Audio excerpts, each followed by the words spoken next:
dossier Muzeki Ndingu. Alors nani mutu akangisi ye ba possibilité eza ebele.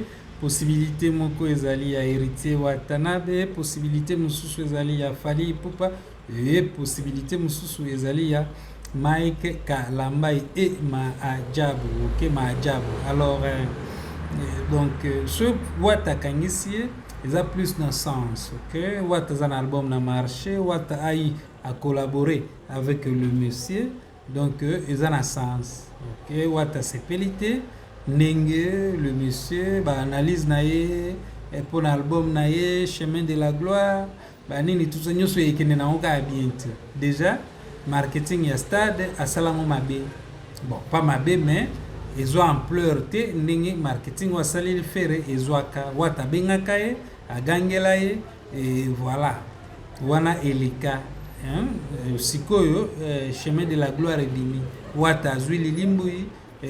Donc Muzeki Ndingu aza censé kolobela yango akoapplaudir te akodémarrer lilimbu akodémarrer na ye moko Wata y compris son entourage nyonso ekoyela ye na mutu.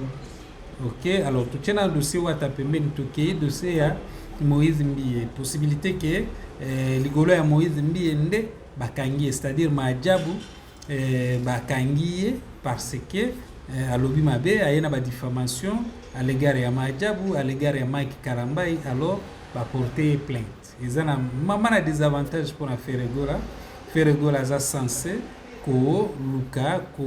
préserver Muzeki Ndingu à travers contrat moko boye oyo eza ko exclure par exemple marketing neti ya Moïse Mbie na ninga mabete juste par rapport ya image ya Moïse Mbie na makambo gospel ningi kendeke, donc kobalisa mwa avec ba Muzeki Ndingu propreté. Ok, na ba risque ope ya kokangisa ba nini ba to gospel des fois bazalaka un peu trop strict moni. Alors tant wana bakangi bon ils ont un désavantage à faire. Ok, donc c'est un peu ça, so bango bakangi parce que aosa la publicité à Moïse Mbie aza ko diminuer Maajabu et Mike Kalambai et aza ko accuser bango omoni. Donc c'est un peu ça. Moïse Mbie ozala censé abima ezala aza na contrat na Muzeki Ndingu pas bon akoloba te ke aza au courant te ke mutu moko boye abanda osala marketing ya concert na ye asala yango une fois te deux fois te asala yango mpenza pendant temps mulai. Bon peut-être bafan mutu bafuti ye bafana Moïse Mbie mutu basufutaki ye asala marketing mais akeleki nango mabe. Soki Moïse Mbie azalaki au courant aza censé azalaki censé ya kopekisa ye. Ok, alors Fally baarena na ye peut-être kosala plainte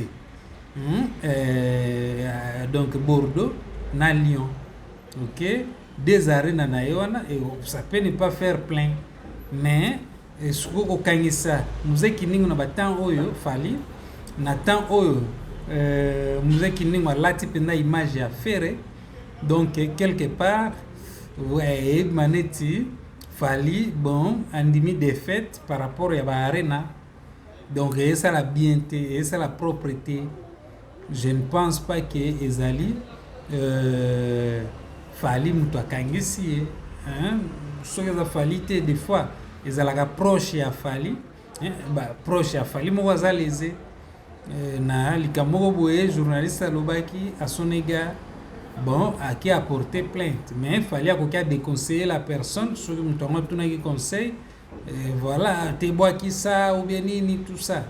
Ok, tout comme peut bon mutu koluka justice parce que baza kotenue image na ye donc eza tout à fait normal. Fally akoki atika mutu wana aluka justice mais ekopeze kaka contre Fally yango wana na tie Fally Ipupa de côté.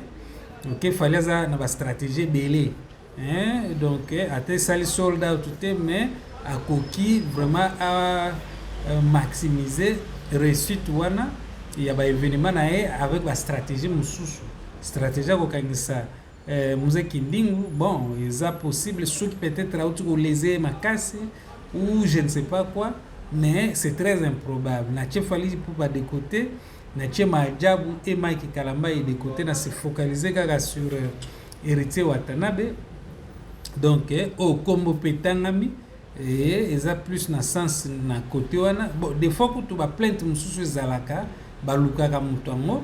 Bon, tant bakangi nde oyo oyebaki ozalaka pe na ba plainte mususu. Alors Fally plainte na ye ezala plainte moko boye oyo donc neti kaka, donc je ne pense pas. C'est-à-dire oyo bakisami na sima plainte mutu mususu. Je ne pense pas. Fally so alinga kangisa ye akotia pena ba moyen pena, donc veut dire bakanga ye kutu le plus tôt possible. Ye moko kutu ako aider bango avec ba stratégie na ba information belé ko faciliter bango bakanga ye. Omoni Maajabu pe eza organisme munene oyo, donc ko bombana na sima wata te.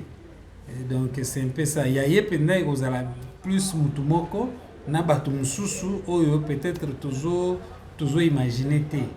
Donc c'est un peu ça. Nazo landela dossier ngo, surtout conduite na ye après arrestation ndenge kozala. Feraza a comme obligé à préserver moi noyo, donc alukela ya avocat wana bana olandelaka ba vidéo na ye ko guider. Donc veut dire aye ba limite na ye, aye ba maloba nini komemela ye risque makasi ke bakanga ye. Omoni, donc osala vous faire bien et puis ko signer se ba contrat moko boye oyo. Voilà, des fois ils ont empêché ye à ça là ba marketing moko boye ya risque. Omoni, ba marketing à risque na minute oyo Mike Kalamba ya olingate stade na ye, donc pendant kazobeta ngo azala na image moko boye ba makambo na ye o esala ba actualité. Bon yango donc to tourna déjà page omoni ko créer siko dossier mususu ya sika. Donc accusation ya ye na ngo ezake balingaka basala Moïse mbiye mabe. Omoni eza ba accusation moko grave oyo mutu moko te akolinga alata image wana bango ko porter plainte. C'est tout à fait normal. Fally P, c'est tout à fait normal. Dans la logique, fallait avoir la montée par rapport à ça. Bango oui, bakoki ba sala ngo, mais ceux bango ba sala ngo, bon Moïse Mbi et pena oza obligé bima. OK, si go faire nde batu bakotalela. Faire bakangi muze, bakangi pona yo. Alors que voilà, ceux qui za pona Moïse Mbi faire, c'est juste parce que yena Moïse Mbi baza bien. Bon, nous qui n'avons pas ça marketing ya bango mibale eza nango mabete omoni, mais bato la plus faire que Moïse Mbi osenga obima, mais siko mamango ya gospel ndenge tambolaka akobima boete akobima boete par rapport ya mosali ya Nzambe. Donc ndenge nini ponaki muzeki ndingo salelo marketing ekosopaye. Donc voilà, alors to la la dossier ngo on a zaina ngo ya koloba pour l'instant ya ngwana. Donc hypothèse ya wata mutuzo tenir debout, mais précision confirmation et vous allez pas lelo. Alors je me limite ici, je suis Masolo ya Jonas, ba chaîne YouTube ya Oteka ezali ebele ya ba abonné pe ebele ya série. OK, alors soki o lingo somba oluki numéro nanga okomeli nga obi obengi to sola kitoko se lancer na carrière na yo na YouTube. Donc logo a arrêté vous arrêter parce que la chaîne avec ba chaîne avec ba vrai abonné, ba abonné roboté quoi. Merci, bye bye.